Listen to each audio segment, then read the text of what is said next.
Oh, what up, fellow Aggies? MEAC, SWAC, and anybody else that might be watching. This is your boy A&T-roy. I'm here to let you know about the details about what I've posted on Bookface, which I call Facebook sometimes. No, Facebook, which I call Bookface sometimes. What I posted a few weeks ago and what I reminded of last week of a big reveal that I had that I was going to be given. And so this is what this video is all about. Let me get my background music going here. Craziest thing I found. Oh man, it's doing this report. So it'll start here in a minute. But so I'm here to give the information about the big reveal. I do want to let you know, for those of you who do not know, that my nickname here, A&T-roy, is the brainchild of one of my boys from A&T. His name is Gary Holmes, so you all can give him a pat on the back for coming up with this, A&T-roy. Kind of a play off of my name, Troy, but putting A-N in front of it, so that was pretty cool. So let's go ahead and get started here. First of all, before we do that, I do want to get you to like, share, comment, but most of all, subscribe to my channel if you want to see and hear about A&T athletics. And what I typically do here is, on a weekly basis, I do what I call the unofficial-ish A&T athletics report, where I look across all of our athletics and see what's going on, find out information about them, and do a short video weekly, somewhere between 10, 20 minutes around our athletics, and let people know what's coming up, what sports are having things in the upcoming week. I do a recap of what's happened. I talk about certain things that have gone on in Aggie land. We have this thing called the Aggie Pridecast that that A&T does, is doing weekly now. So great information around A&T athletics. So if you want to subscribe to this and kind of keep up with us, that would be great. I would absolutely say to those of you who are Aggies that you should do that. Those of you who are not Aggies, I'm going to say, you know what, you probably want to do it so you can see what's going on in Kingdom Land, or what we Aggies call Wakanda. All right. So subscribe to my channel here. All right. So here's the big reveal.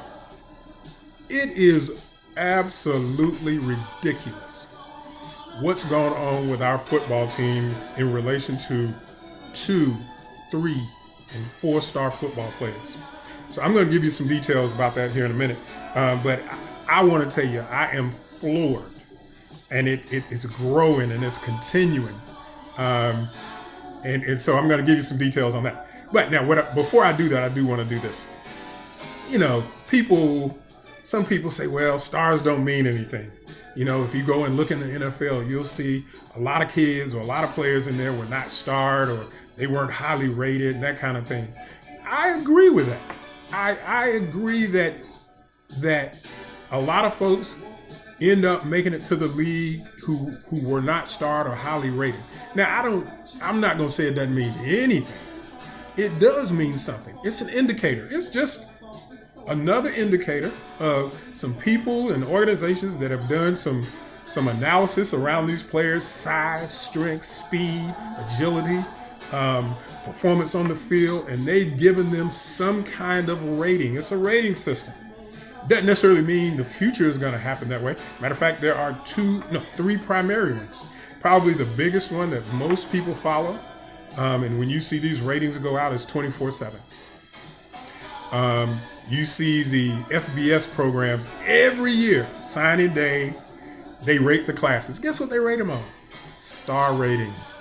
Somebody got 4 5 stars, and somebody else got 3 5 stars, and all that kind of stuff. We saw this year that Deion Sanders and the Jackson State Tigers apparently have the #1 recruiting class in all of FCS football. Oh, let me also say this. I'm going to call him by the name that he wants to be called, and that is Coach Prime. I'm going to try to remember that. Or I might say Prime Time, because I'm more used to Prime Time. But for any of you who might know him or have contact with him, and my name comes up because I'm talking about A&T football and where we are, and there's some comment about it, tell them that A&T-roy sent you. That A&T-roy is talking about the Aggies.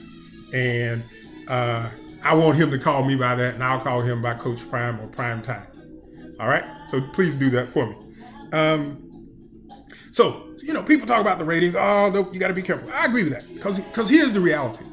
A&T, for the run that we're on now that really started in 2014 when we won or tied, a 5-way tie for first place in the MEAC. That's when it really, like, the genesis of what's going on now really happened where we won a championship.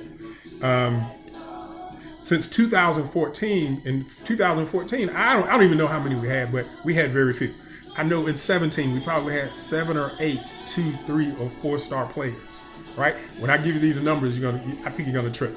All right, so we had players back then, Tariq Cohen, Brandon Parker. Oh man, I forgot. Let me go back. Our defensive back. Tony McCray. Oh my gosh, Tony, don't be mad at me if you see this video.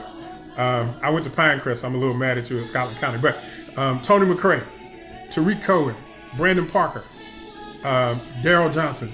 Not one of them was a starred player coming out of high school. I think for the most part, most of them only had one offer. I don't know about Tony, but I think Tariq only had one offer, full scholarship, I think. Brandon and Daryl. They all only had A&T offers. I think that's the case. And you can check it with them if you want to. But they were not star players, and guess what? They are on NFL rosters today. But that don't mean stars don't mean anything. Matter of fact, let me talk about our current team and some of the stars that we have. I'm not going to give you the names. Matter of fact, I may or may not. So, on offense, 2 of our top 4 wide receivers are not starred players. On defense, I don't know if you know, but the preseason MEAC first team that was put out a few months ago, all 3 of our linebackers were first team preseason players. 2 of those players are not starred players. Matter of fact, the defensive player of the year for the preseason for MEAC football is not a starred player.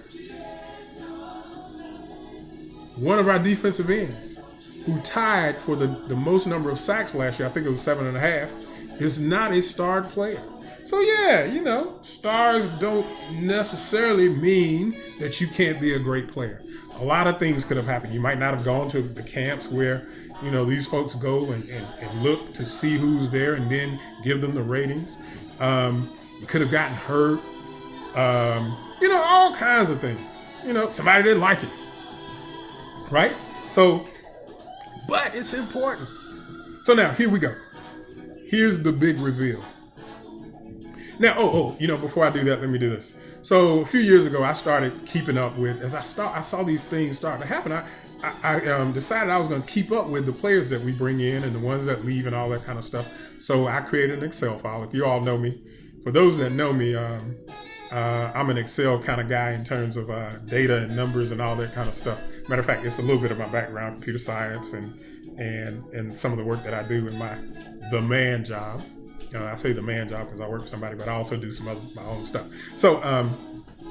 So I started keeping an Excel file every year of the players we had coming in. At first, I was doing every player, and man, that was a whole lot of stuff, and I decided I wasn't going to do that. So I decided I was just going to focus on the starred players and some of the non-star players, depending on what happened with them and all that kind of stuff. So I have an Excel file that goes back to 2016, and every year I've documented the starred players on our team. This is really all public information to a certain degree. I mean, you can go and look at our roster and go and look on 24/7. Oh, the 3 rating agencies are 24/7, Rivals, and Scouts. So I go look at those rating agencies for the players and see and get their ratings, right? So I put together an Excel file and I have what the ratings are for those players when they come out of high school. So here it is. Matter of fact, I was going to do this for if we were going to play spring football, but of course the MEAC canceled spring and then we decided not to play.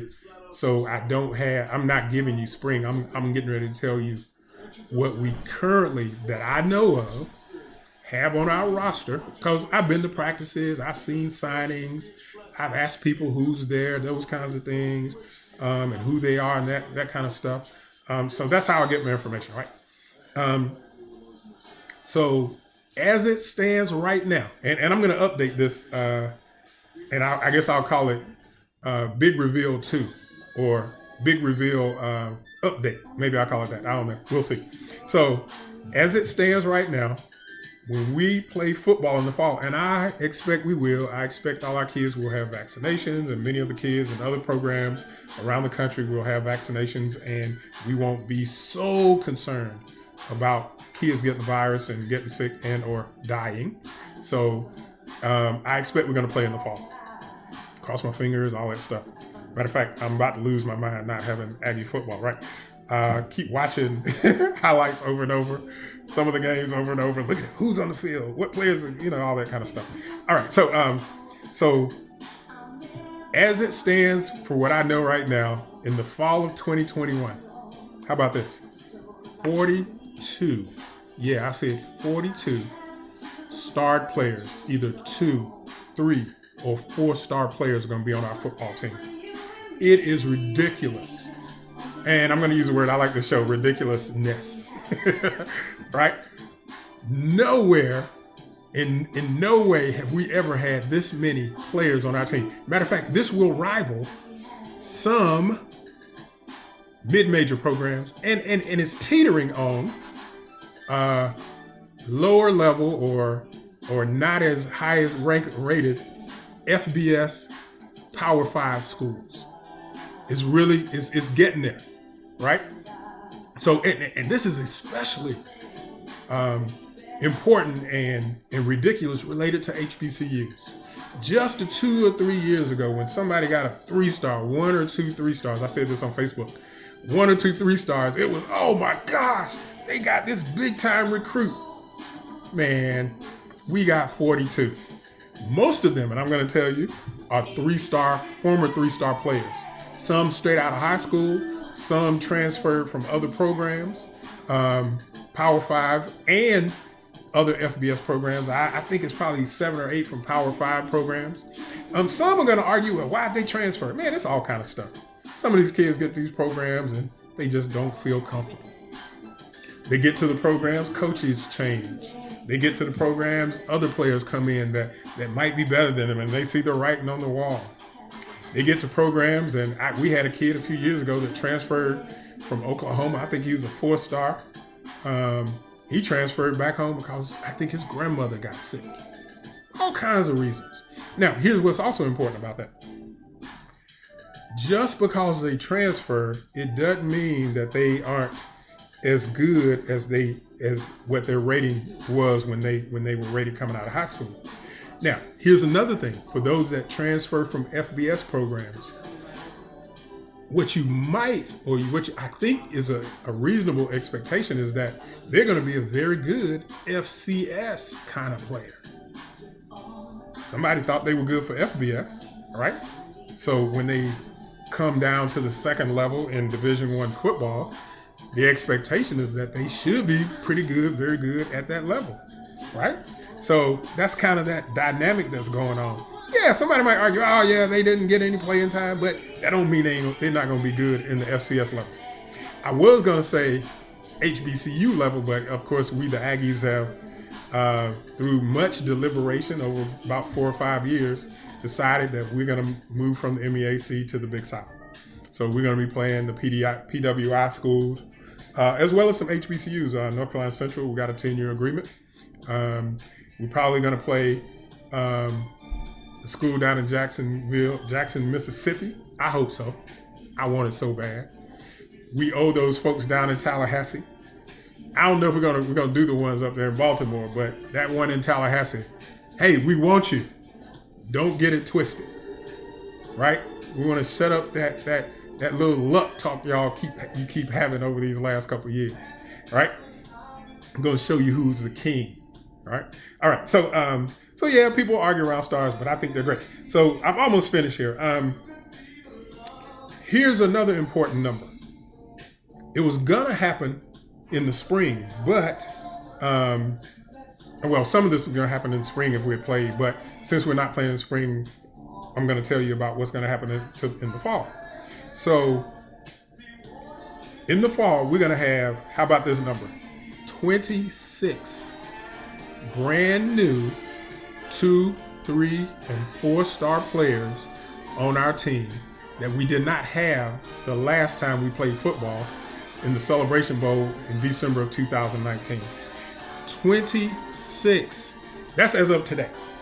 That number could go up. It could go down, depending on what happens with these kids around opting out, transfers, all kinds of things can happen, right? But as of what I know today, 26 brand new 2, 3, and 4-star players are going to be on our team come fall of 2021.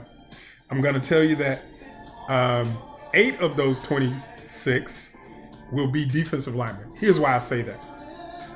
Don't know how many of you know about this, but we have this moniker or this saying that we do chicken. So if you don't know what doing chicken is, it's this. We stop the run, we protect the football, and we win the kicking game, right? So now, for those that understand football, that really understand football, you really know that, you should know that it all starts up front. If your offensive line is weak and your defensive line is weak, then those back end players, those skill players on offense, wide receivers, running backs, quarterbacks, it's hard for them to be great. I don't care who you are.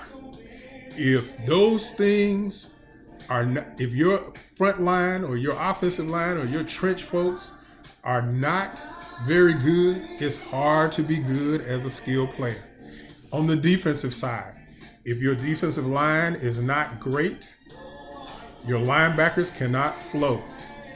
They will get blocks to them because offensive linemen will say, the offensive line on the other team will say, well, we can block this guy with one guy. Hey, you can go pick up a linebacker. If that defensive line is not good, then the quarterback can have more time to throw the ball, which puts more pressure on your defensive backfield. So here's what I'm saying to you. 8 new defensive linemen will be on, or scheduled to be on the A&Ts on our team in the fall of 2021. That goes along with, I think, 10 to 12 that we already have. So here's the important thing about that. What it says and what it gives us, if these players pan out, and that's, listen, if they pan out, and I think we got a great chance of doing that. We've had great success with transfers and star players here in the recent past. It looks like our coaching staff is doing a great job of assessing and bringing in talent that we're able to use. I will go into that, but I'm not going to do it here as I'm about to get to 20 minutes. But what it means is rotation. So let's say we play an FBS program. They have more players on their roster, so they're able to rotate. 4 in, 4 out, 2 in here, 2 out there. 4 in one series, another 4 in another series. They might go size with big defensive linemen across the board on the defensive line. They might go small. They might go quick. They might do all kinds of things. I will tell you, the school that, and I'm not going to say their name, that has won the FCS National Championship for I think 8 out of the last 9 years, that's one of the reasons that they win, is because they have depth on their defensive line where they rotate. So it's a big deal. Defensive linemen, 8 new ones coming in the fall, and they are 2, 3, and 4-star players. Right? Not defensive linemen. We don't have any 4-star defensive linemen. The 4 stars we have are linebacker, safety, defensive back. Right? So now, here's what I'm going to say about what we do on our defensive line that I noticed for last year. We were actually short defensive line-wise last year, whether you all know it or not. So short that at times we played 4 defensive ends on our defensive line. Now, part of that, I think, and I haven't talked to the coaches, but if it were me, it is, hey, I want to get quick, fast on the line, especially if the offensive linemen we're playing against, they are slow. slow-footed and move slow, it's easy. It's a lot easier to get past them to get to the quarterback. But what we have now, I'm going to tell you, we have what I think is going to be 3 deep, not 2 deep, 3 deep, without very much, if any, drop off in performance on our defensive line. Man, hey, listen, the mania you see right there is all over the place with me. All right, so here's the big reveal again. 42 brand new 2, 3, and 4-star players are going to be on our team in the fall, based on what we know now. Maybe more, maybe less, but that's a number I challenge any, and I do mean any HBCU to rival. And of those 42, we're going to have 26 that we did not have on our team the last time we played December 2019. Hey, some folks are in trouble. Hey, the king of HBCU football. And let me be clear here. I'm going to say, let me be clear. I don't want you all to get all twisted and all, in a tizzy and your underwear in a bunch. Grambling State and Tennessee State are historically the greatest HBCU football teams that are out there. Florida A&M. Yeah, I did it. Yeah, it was hard to say. But Florida A&M won a national championship, right? FCS national championship. That's great. But I'm going to tell you, this team that we have in Aggie Land or Wakanda, it is outstanding. And I expect you're going to see it on the football field. So as I normally do when I end my unofficial-ish A&T athletics reports, I'm going to say it to you all. Aggie Pride!